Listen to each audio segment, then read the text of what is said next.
celebration of John Smith Sr. in March 2016 at City Hall in Atlanta. And it begins with prayer, thanking God for Smith. A man of real intelligence. We thank you for Brother Smith. Sunlight and memories fill the reception room. Warriors of the civil rights movement with their children and grandchildren thanking John Smith Sr. for rising up with courage the way he did, when he did.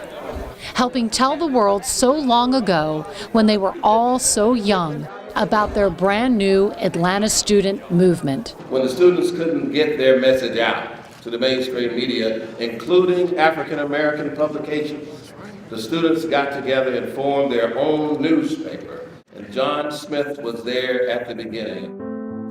It was in 1960 when students from the campuses of Atlanta University Center, including Morehouse and Clark and Morris Brown and Spelman, began nonviolent demonstrations in downtown Atlanta, risking their lives, challenging Jim Crow laws and customs.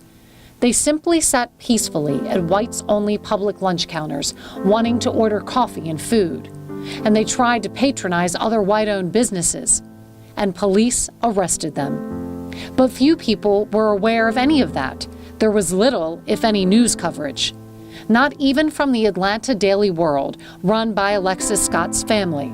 My great uncle, who was publisher at the time, was more of a contemporary of Daddy King and some of the old guard in Atlanta civil rights. And they did not really appreciate the street movement, the direct confrontation movement. They were more in tune with going through the court system. So, in August 1960, they start their own newspaper. The founders are leaders of the Atlanta student movement, including Julian Bond and Lonnie King, along with supporters like Herman Russell and Jesse Hill. And they call their new newspaper the Atlanta Inquirer.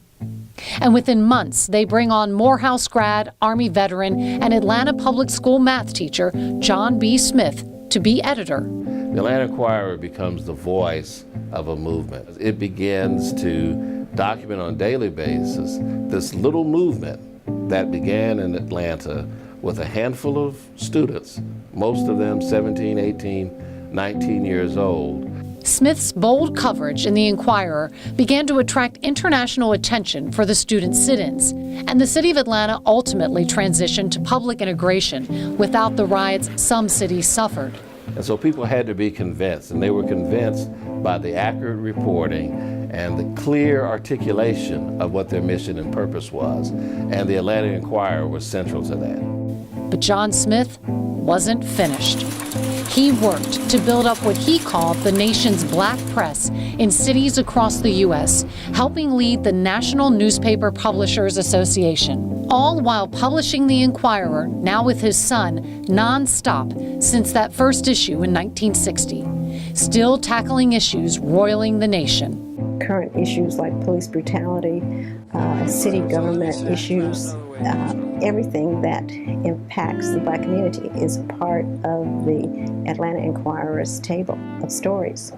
So on this late winter day of memories and official thanks from a grateful city, Smith defers to others who speak of him as a quiet warrior.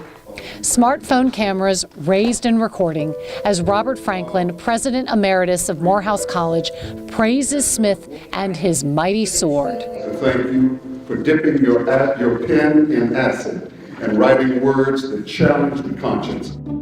John B. Smith Sr., along with the founders of the Atlanta Inquirer, inductees into the 2016 Atlanta Press Club Hall of Fame.